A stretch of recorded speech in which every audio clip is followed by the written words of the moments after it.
Hey, my name is Bewoy and today I'm breaking down the map 5 win against Washington that sent us to this Summer Showdown in Toronto.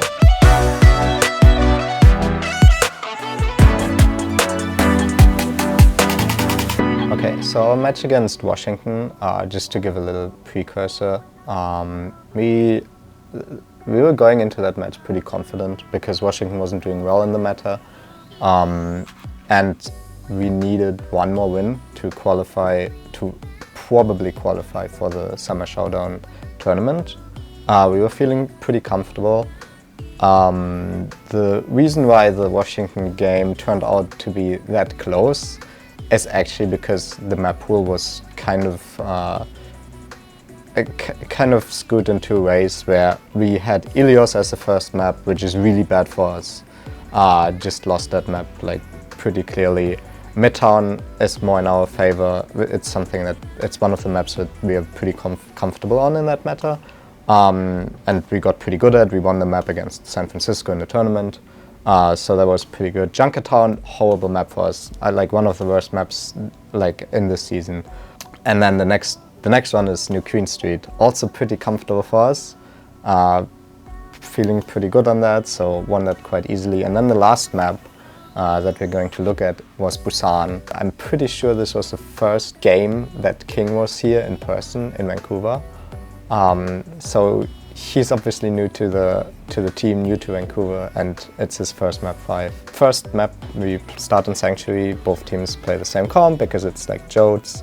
We take point control, get like good positioning actually, and Aspire has a pretty big E there. The unfortunate thing that happens is that DK gets the first kill on Aztec, which, you know, it's just this meta where Sojourn farms her E, and then if you hit an headshot, then you're kind of in a not so good position, I would say. And I think even though it gets a bit closer and there's a lot of trades happening, which is surprising because, like I said, Washington gets the first kill, but I'm pretty sure after a while we come back first and then we actually end up taking the point.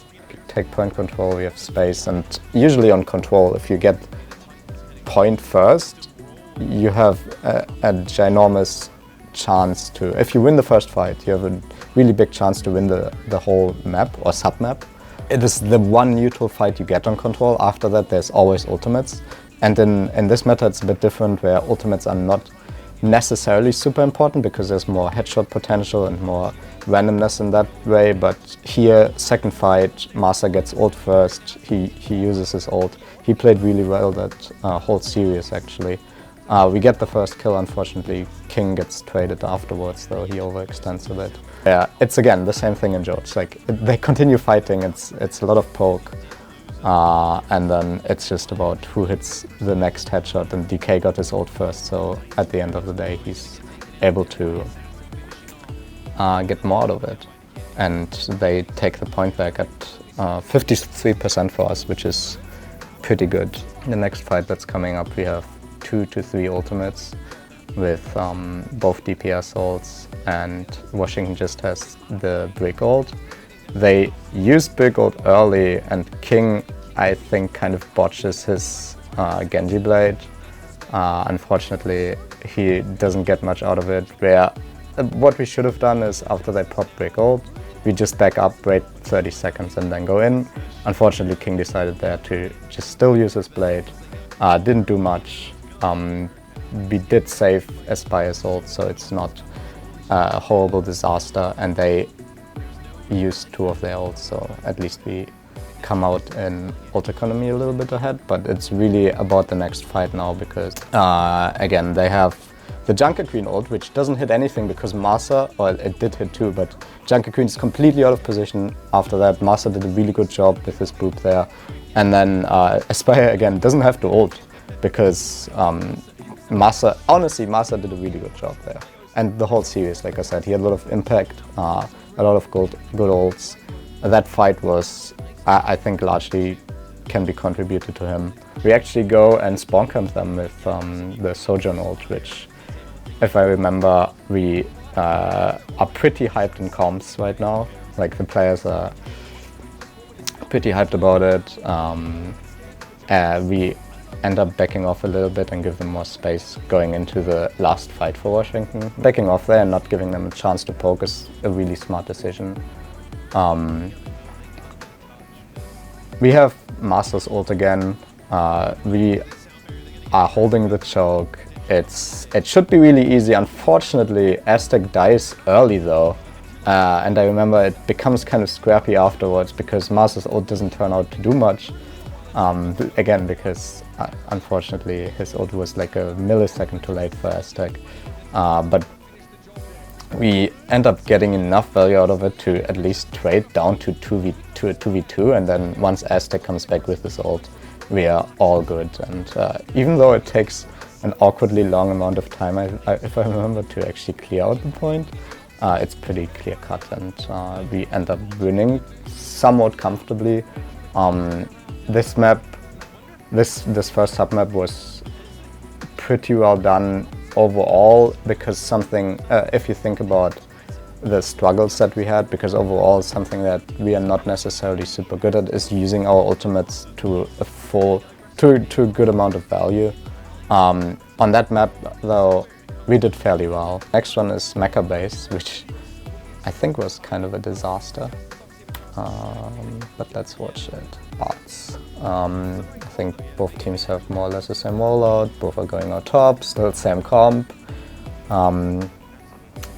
It's like this map, the start of this map is like about who hits a good E on Sojourn. And honestly, the Sojourn E that is the whole electricity thing, right? Our Sojourn E was pretty good. We forced them out into the open, and DK ended up overextending quite a bunch. Aspire got a really nice hit on him, and it ended up being a very fast first fight win. Now this position should be really good for us, because like both teams have no ultimates, but we're gonna come up with ultimates first. We are holding choke. We know where they come from because we have scouting abilities. Sojourn E there is amazing. A lot of value from Aspire. The unfortunate thing though, even if we are in such a theoretical good position, is that they go to point and we just let them. They take point. They shouldn't be able to do that at all. We should have been able to stop them. We end up winning the fight, if I remember correctly. Yeah, Aspire got 2 kills already. But the real issue is that we let them do that. We let them take the space for free, which shouldn't have happened, and they end up getting a lot of percentage for losing. And that is such a big red flag on Control. Again, next fight, they go out on point. At least we don't let them cap for now. We have a really bad Genji ult, unfortunately. We end up using both DPS, both support ults, way overinvest, I think, like in a... Maybe not like overinvest too much, because Washington used like a bunch of ults themselves, but the way we used the ultimates, I think, was not necessarily super smart. We ended up using all 5 ults actually.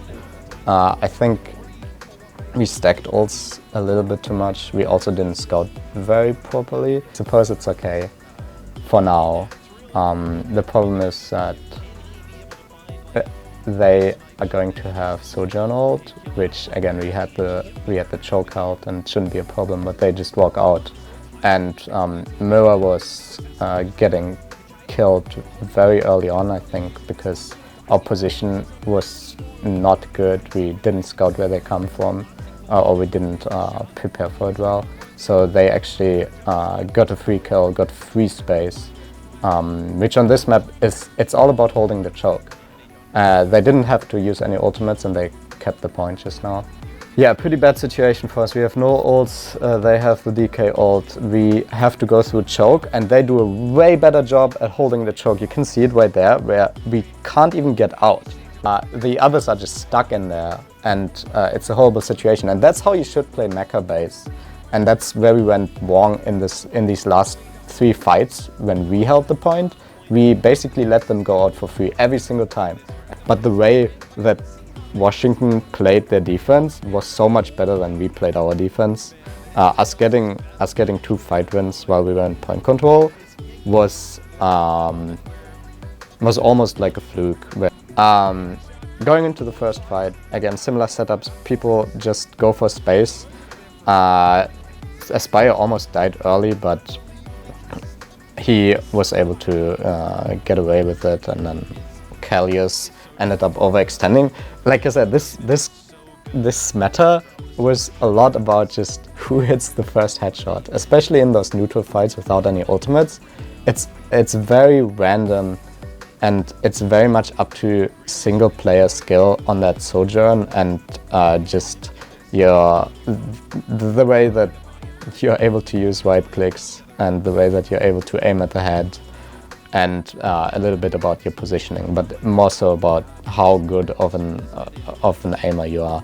Again, we kind of let them run in as a team. They are always staying together, something that we did wrong on Mecha Base, and they're able to walk in on us, take space how they want, separate our team, and from there they win the fight pretty easily, even though we have this setup that we practiced for and it didn't turn out well at all. So now we're at 41-10%, and we have to go through the choke. We should be able to win this next one fairly easily. King has Blade here. He actually gets a nice kill on opener, and then he just slashes through everyone. It's pretty good.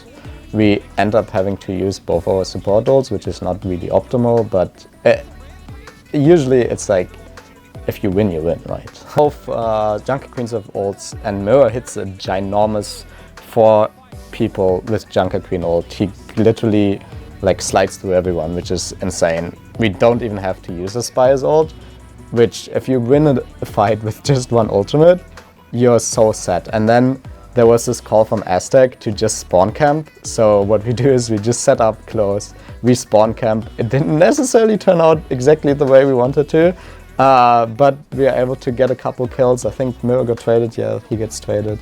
Again, we should be pretty like unfavored in this situation, just because like the way they got ultimates coming up, and you could see their DK had an ult, Assassin is close to getting his. It's really not the nicest situation at all, and this is one of those things that we were really terrible at the last few, or like all of the matches this season, is to overextend our ultimates, or to underuse our ultimates in terms of value and not get anything from it. We were able to get a couple of random kills there. Aztec got one on Assassin, and then King got his ult to actually finish off the map. So honestly, that last sub-map was just not very well played from both teams. There were some good moments with Mirror's ult. He had a very nice setup. Obviously, Aspire hitting some good headshots is a very big deal. And at the end of the day, we end up winning it. Both teams obviously very nervous, and for us it's a huge deal. It's the first map 5 win. Again, I just want to point out that one person who was really consistent was Marsa.